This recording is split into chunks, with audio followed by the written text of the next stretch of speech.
Vamos abrir a palavra de Deus em Números 13. Diz assim a palavra de Deus. Disse o Senhor a Moisés: envia homens que espiem a terra de Canaã, que eu hei de dar aos filhos de Israel. De cada tribo de seus pais enviareis um homem, sendo cada qual príncipe entre eles. Enviou-os Moisés do deserto de Parã, segundo o mandado do Senhor. Todos aqueles homens eram cabeças dos filhos de Israel.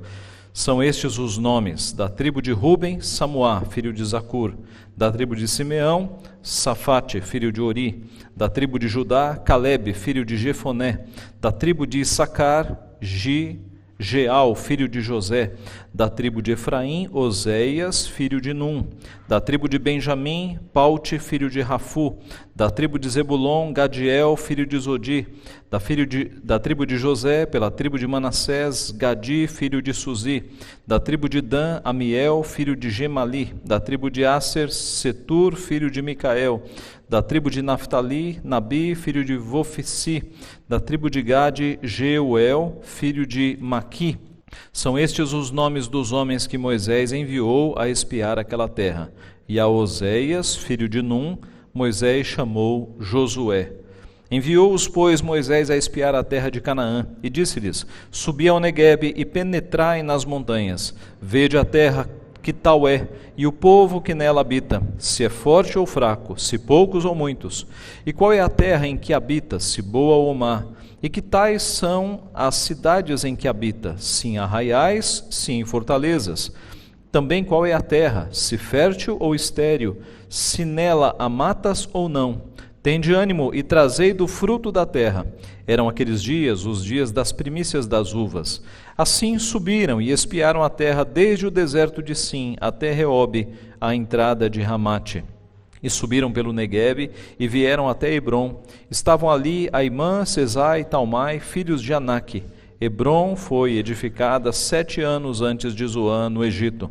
Depois vieram até o vale de Escol, e dali cortaram um ramo de vide com um cacho de uvas, o qual trouxeram 2 homens numa vara, como também romãs e figos.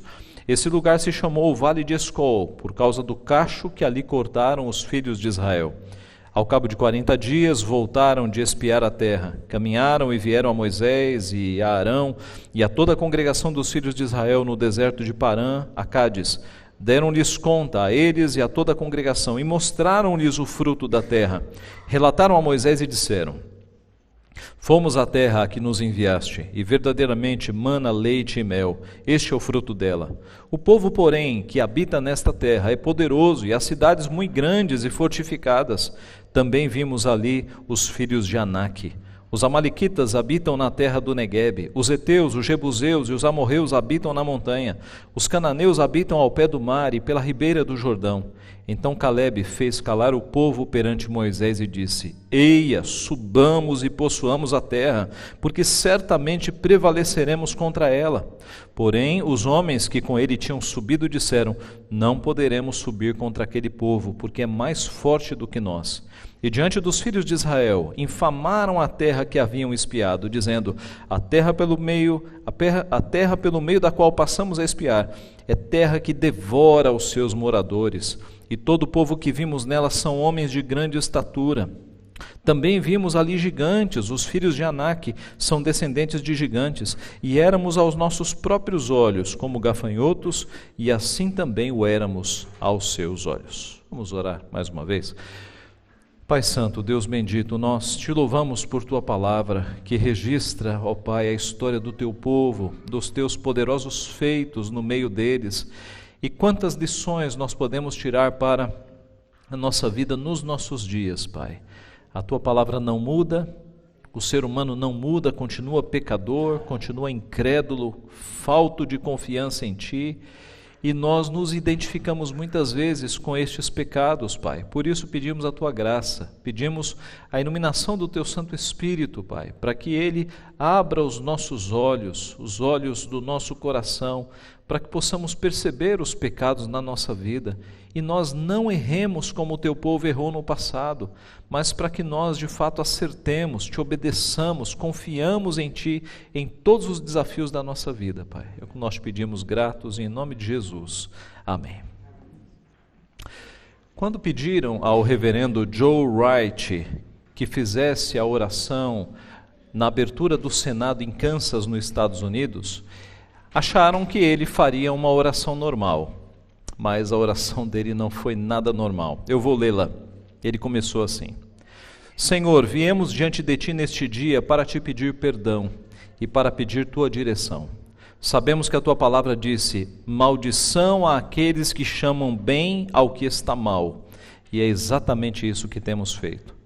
Temos perdido o equilíbrio espiritual e temos mudado nossos valores. Temos explorado o pobre e temos chamado isso de sorte. Temos recompensado a preguiça e chamamos a isso ajuda social. Temos matado nossos filhos, que ainda nem nasceram, e chamamos isso de livre escolha. Temos abatido condenados e dizemos que isso é justiça. Temos sido negligentes ao disciplinar nossos filhos e dizemos que isso é desenvolver a sua autoestima. Temos abusado do poder e dizemos que isso é política. Temos cobiçado os bens do nosso vizinho e chamamos isso de ambição. Temos contaminado as ondas de rádio e televisão com grosseria, pornografia, e a isso chamamos liberdade de expressão. Temos ridicularizado os valores estabelecidos há muito tempo por nossos pais e chamamos estes valores de passado e obsoletos. Ó Deus, terminava a oração, olha no profundo dos nossos corações, purifica-nos e livra-nos dos nossos pecados. Amém. A reação de alguns senadores foi gigantesca a esse tipo de oração. Mas a oração mostrou exatamente o que a nossa sociedade é muito hábil de fazer nos nossos dias, de pegar pecados graves e amenizar, usar palavras mais leves, palavras politicamente corretas. E, meus irmãos, é algo parecido que nós encontramos no texto que nós acabamos de ler, Números capítulo 13. Eles não vão dar nomes para o pecado deles, mas nós veremos aqui uma incredulidade sendo disfarçada por um comportamento diferente, um comportamento igualmente condenável aos olhos de Deus. Qual é o ponto do texto? Deus havia prometido desde Abraão que aquela terra era deles. Era só eles entrarem e conquistarem a terra. Deus falou para Abraão, Gênesis 12, verso 7, apareceu o Senhor a Abraão e lhe disse, darei à tua descendência esta terra. Ele estava apontando para a terra prometida. Ali edificou Abraão um altar ao Senhor que lhe aparecera. Gênesis 13, 15, porque toda esta terra que vês, eu te darei, a ti e a tua descendência para sempre. Havia uma promessa de que a terra prometida era para o povo de Deus. Eles deveriam entrar, lutar e conquistar a terra. A vitória era garantida. Essa promessa feita a Abraão foi confirmada a Moisés. Êxodo 33, disse o Senhor a Moisés, vai, sobe daqui, tu e o povo que tiraste da terra do Egito, para a terra a respeito da qual jurei a Abraão, a Isaque e a Jacó, dizendo, a tua descendência a darei. Enviarei o anjo adiante de ti, lançarei fora os cananeus, os amorreus, os heteus, os ferezeus, os heveus, os jebuseus, sobe para uma terra que mana leite e mel. Eu não subirei no meio de ti, porque és povo de dura cerviz, para que não te consuma no caminho. Mas a promessa, meus irmãos, é que a terra era deles. O Senhor expulsaria os povos que estavam usurpando e a terra seria restaurada ao povo de Deus. Mas eis que o povo chega em Cades Barneia, que era uma cidade limite para entrar na terra prometida, diante da terra prometida, e ao invés deles confiarem no Senhor e subirem e entrarem na terra, eles fazem o quê? Eles expressam incredulidade. E a incredulidade deles vai se materializar em pelo menos 3 aspectos que eu pretendo mostrar no texto. O primeiro deles, o primeiro aspecto que expressou essa incredulidade foi estratégia. Vamos fazer uma estratégia. Vamos enviar espias. Essa estratégia, meus irmãos, ela foi contrária à ordem de Deus, que era entrem na terra, subam e possuam. Mas pastor, o texto não nos diz, em Números 13, 1, que foi o Senhor que disse a Moisés, envia homens. Aqui diz, mas vá para Deuteronômio capítulo 1, que é um outro relato do mesmo texto. Deuteronômio capítulo 1, veja a partir do verso 19, para entendermos bem, do 19 ao 25. Deuteronômio 1, do 19 ao 25. Então partimos de Horebe e caminhamos por todo aquele grande e terrível deserto que vistes, pelo caminho da região montanhosa dos amorreus, como o Senhor nosso Deus nos ordenara, e chegamos a Cádiz Barneia. Então eu vos disse, tendes chegado à região montanhosa dos amorreus, que o Senhor nosso Deus nos dá. Eis que o Senhor teu Deus te colocou esta terra diante de ti. Sobe, possua, como te falou o Senhor Deus de teus pais. Não temas e não te assustes. Então todos vós chegastes a mim e dissestes, mandemos homens adiante de nós, para que nos espiem a terra, e nos digam por que caminho devemos subir e a que cidade devemos ir. Isto me pareceu bem, Moisés falando, de maneira que tomei dentre vós 12 homens, de cada tribo um homem, e foram-se, subiram a região montanhosa, espiando a terra, vieram até o vale de Escol, e tomaram do fruto da terra nas mãos, e nolo trouxeram, e nos informaram, dizendo, é terra boa que nos dá o Senhor nosso Deus.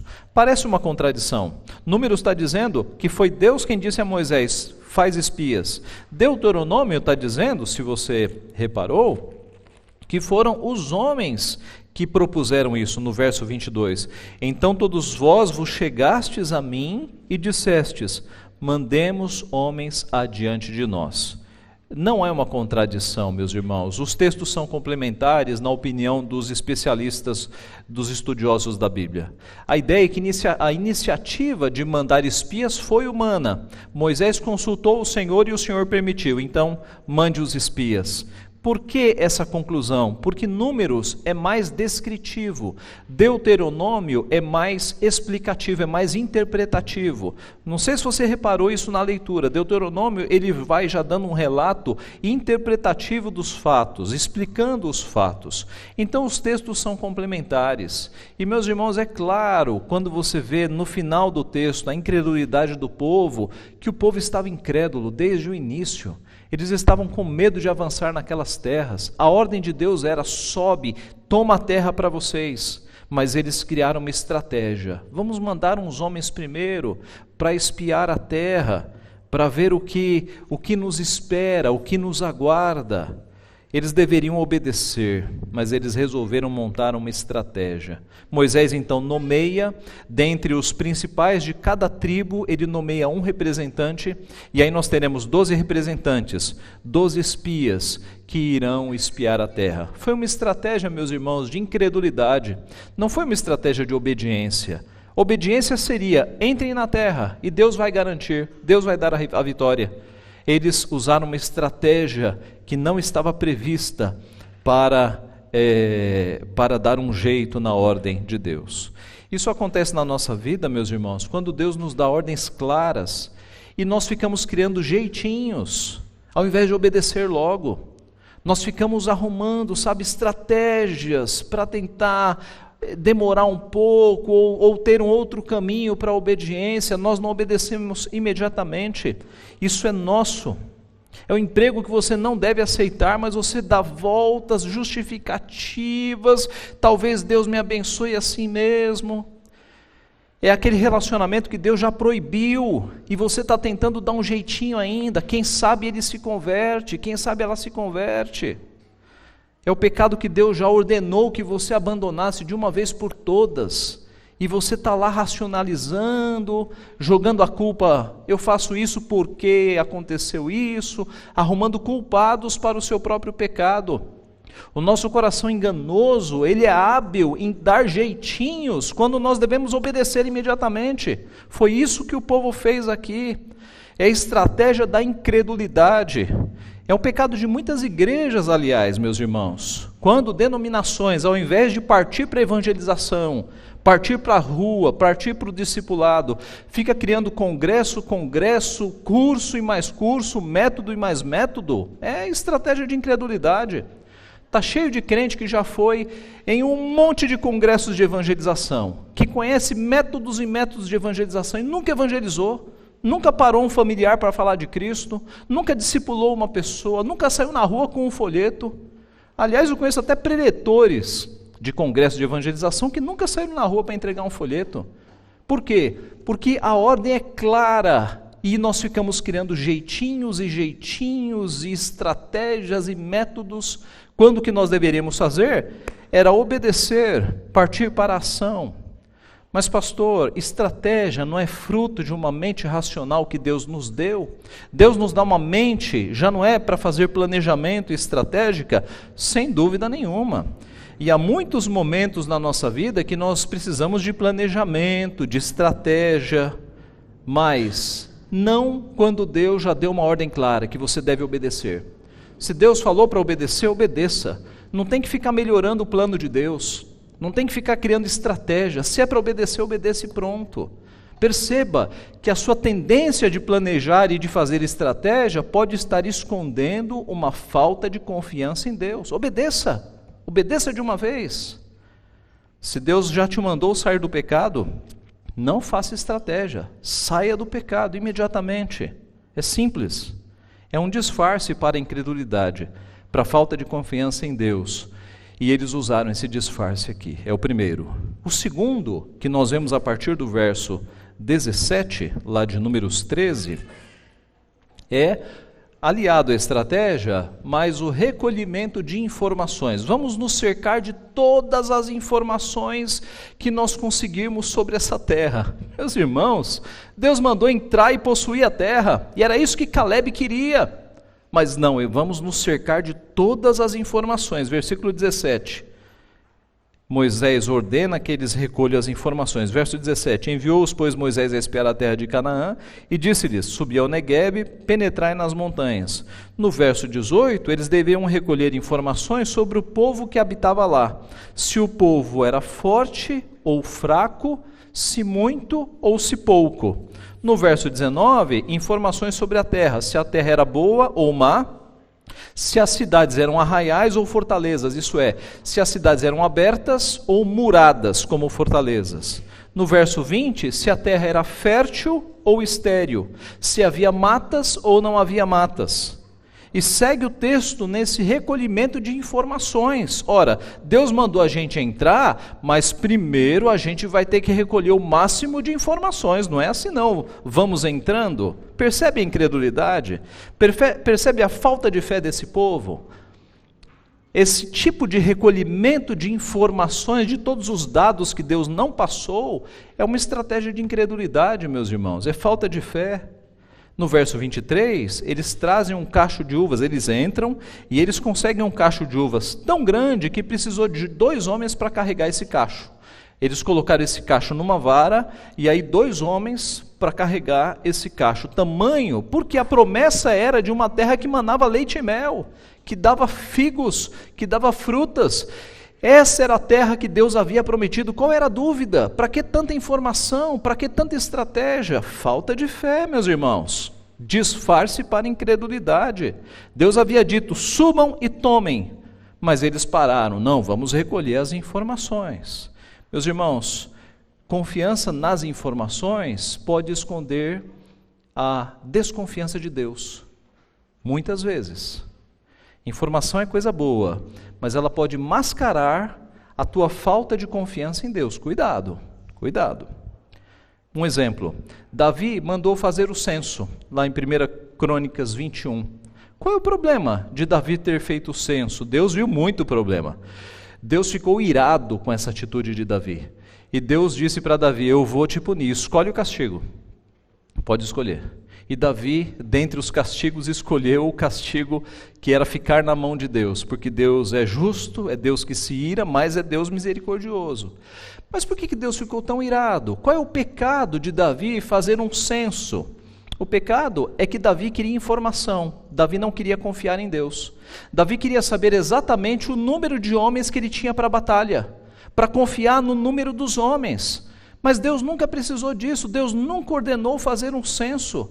Porque para Deus, com poucos homens ou com muitos homens, Se o povo estivesse com Deus, a vitória era garantida. Ora, o povo de Deus, com 300, não derrotou um exército de 32 mil com 300. Deus não levantou Sansão para com uma junta, para com um queixo de animal, um pedaço de osso de animal, derrotar 1000 homens. Que história é essa de ficar fazendo cálculos para ver se vai ganhar a batalha? Isso é incredulidade, isso é falta de confiança. Se você confia em Deus, Deus faz com que até instrumentos que não são instrumentos de guerra vençam a batalha. Cântaros, no episódio de Gideão, objetos sendo quebrados, 3 pedrinhas de Davi diante de um gigante totalmente armado. Quando o povo, meus irmãos, confiava no seu braço, perdia as batalhas. Quando o povo confiava em Deus, ganhava as batalhas. Fosse o número que fosse, o minúsculo número dos exércitos de Israel, quando estavam santificados, eles venciam as batalhas. Aliás, a voz de comando para os exércitos de Israel não era: vamos treinar, vamos fazer tiro ao alvo, vamos fazer flexão e abdominal. O treinamento do povo de Deus era: santificai-vos, porque amanhã o Senhor fará maravilhas. Era esse o treinamento. Exército, santifiquem-se, porque amanhã o Senhor fará maravilhas. É o mesmo treinamento dos crentes hoje, meus irmãos. Então, confiar em números, como fez Davi, e foi duramente castigado por Deus, é esconder falta de confiança. E aqui foi a mesma coisa. Vamos nos cercar de todas as informações possíveis. Qual é o tipo da terra, quem são os habitantes, se as cidades são abertas, se são fechadas, se a terra é fértil, que alimento dá. Vamos nos municiar de todas as informações. Incredulidade. Era para eles subirem, tomarem a terra que Deus havia dado, e eles não fizeram isso.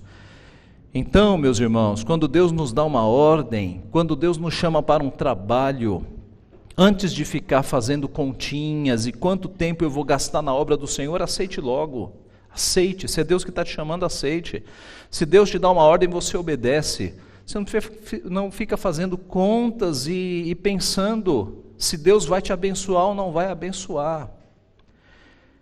Esse tipo de recolhimento de informações é um disfarce, muitas vezes, para a falta de confiança em Deus. Em terceiro e último lugar, um outro disfarce para a incredulidade: medidas de cautela. Medidas de cautela. Então, o primeiro foi estratégia, o segundo foi o recolhimento de informações e, por fim, medidas de cautela. O povo, os espias, os 12 espias, passaram 40 dias espiando a terra. Era uma terra muito grande, eram cidades e cidades ali dentro. E eles, depois de 40 dias, espiando secretamente, se escondendo, recolhendo frutos, né, sem serem vistos, eles voltaram.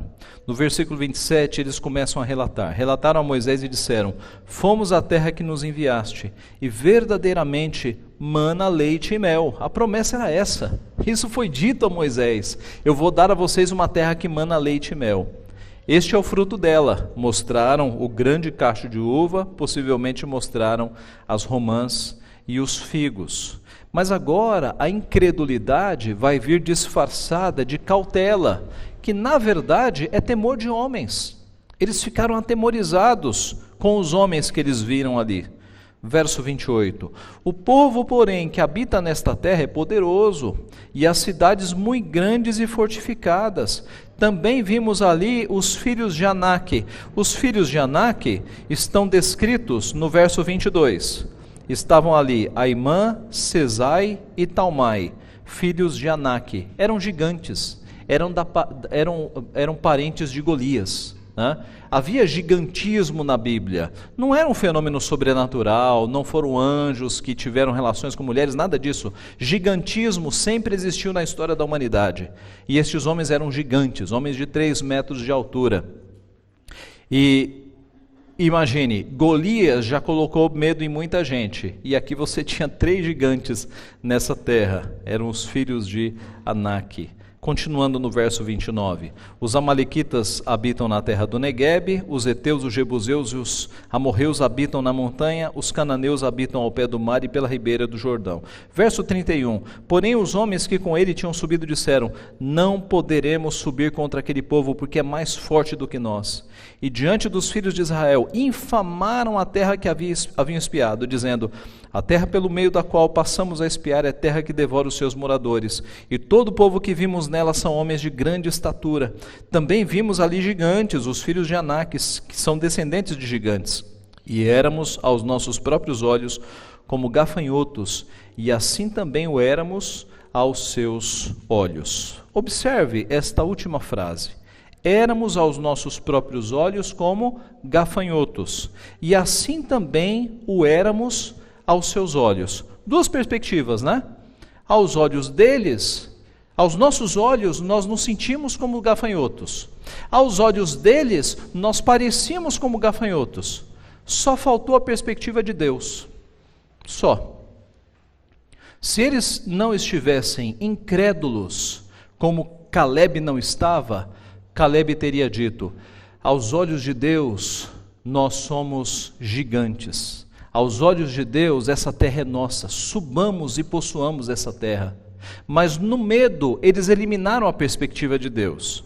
Eles colocaram apenas a perspectiva deles, medrosos, e a perspectiva do inimigo. Nós somos como gafanhotos. Irmãos, temor de homens, que às vezes é disfarçado de cautela e prudência, é um belo disfarce para a falta de confiança em Deus, para a falta de fé nas promessas. Deus havia prometido que aquela terra era deles. Eles não tinham que ficar com medo daquelas nações. Este povo era testemunha das 10 pragas. Este povo viu o que Deus fez no Egito. O Egito era a maior potência da época, e Deus desbaratou e destruiu todos os pretensos deuses do Egito, até Faraó, ele humilhou, matando o seu filho. O exército do Egito, que na passagem do Mar Vermelho vinha atrás do povo de Deus, foi destruído. Por que esse povo estava com medo? Esse povo era testemunha do grande poder do seu Deus.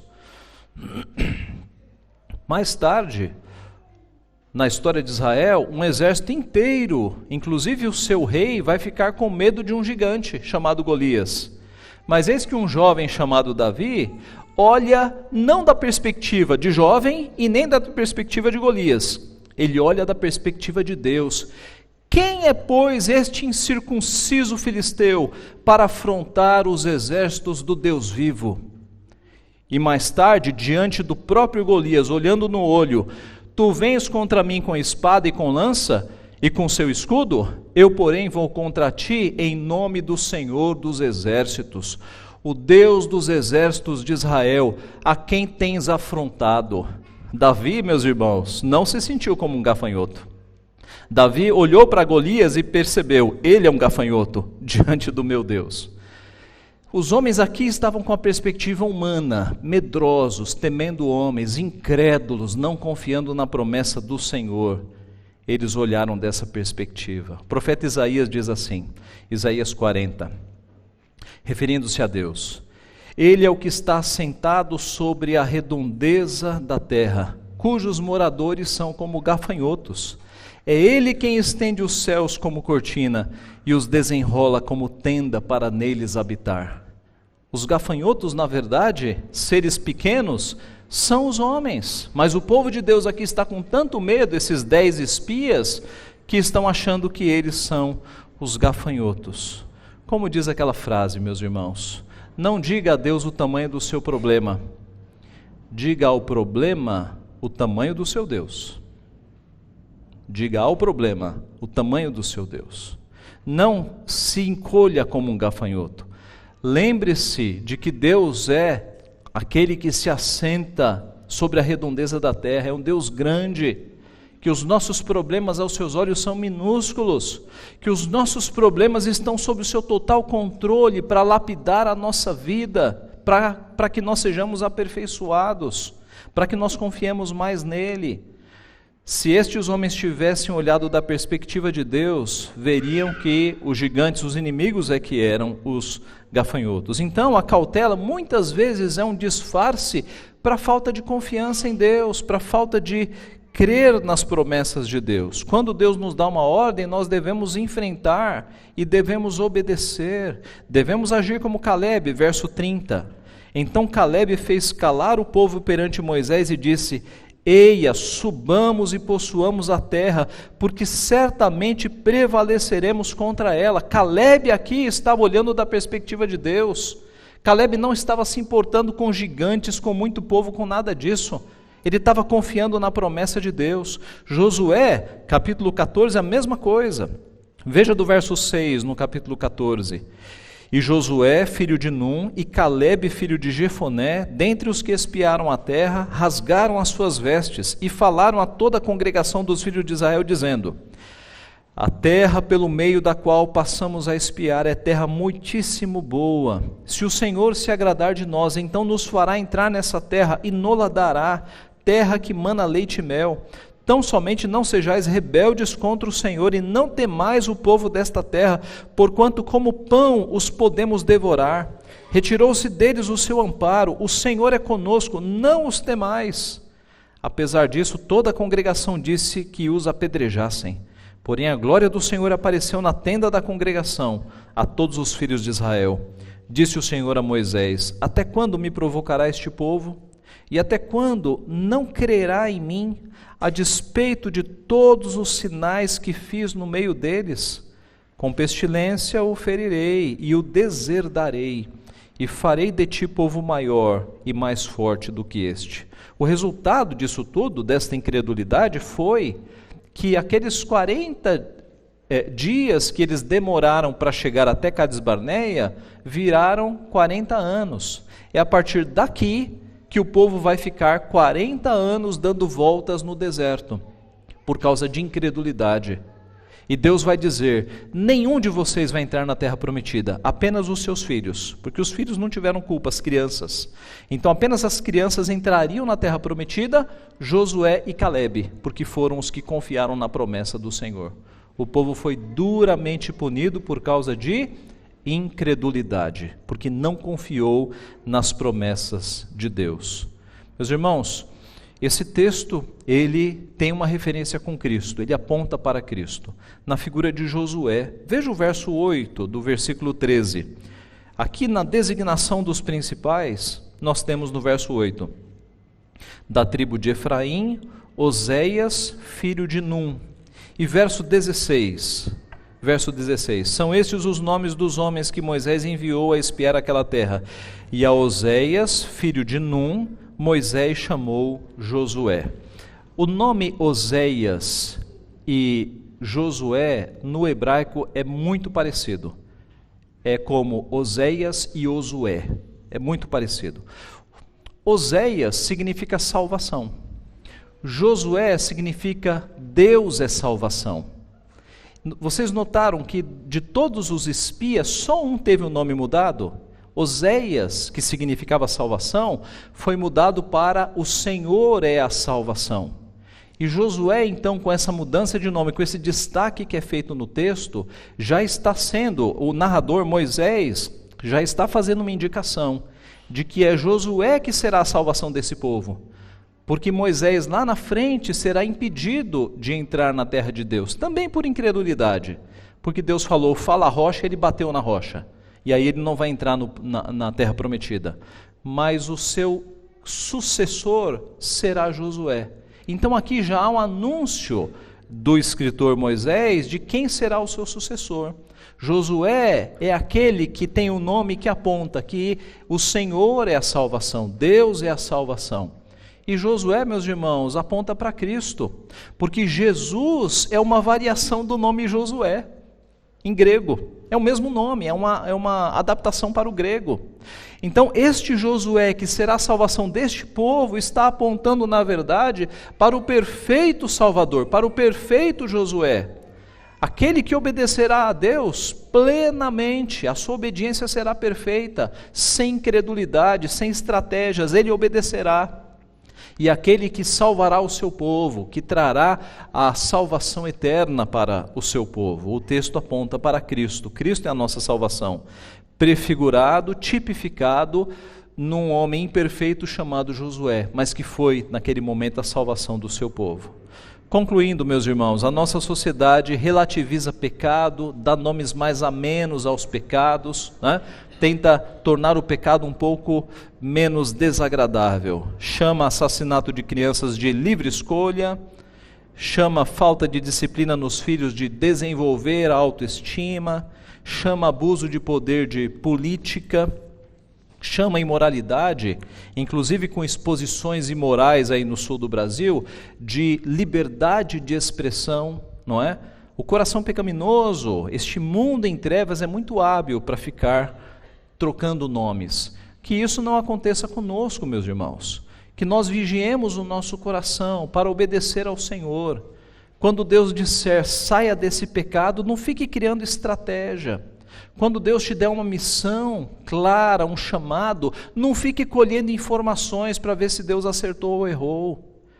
Quando Deus te chamar para a obediência, tenha coragem, não tenha temor de homens, não fique pensando no que os seus vizinhos, seus colegas vão pensar de você. Isso é temer a homens. A Bíblia diz que nós devemos temer a Deus. A reputação que interessa é a reputação que nós temos diante de Deus, não o medo que nós temos do que as pessoas pensarão de nós. Não tema homens, tema a Deus. Pense no que Deus pensa sobre você, não no que as pessoas estão pensando sobre você. Seja fiel a Deus, tema Ele, e você vai ter uma vida muito mais abençoada, segura, naquilo que agrada a Deus ou desagrada a Deus. Isso é o que nos interessa. Que Deus assim então nos abençoe. Amém.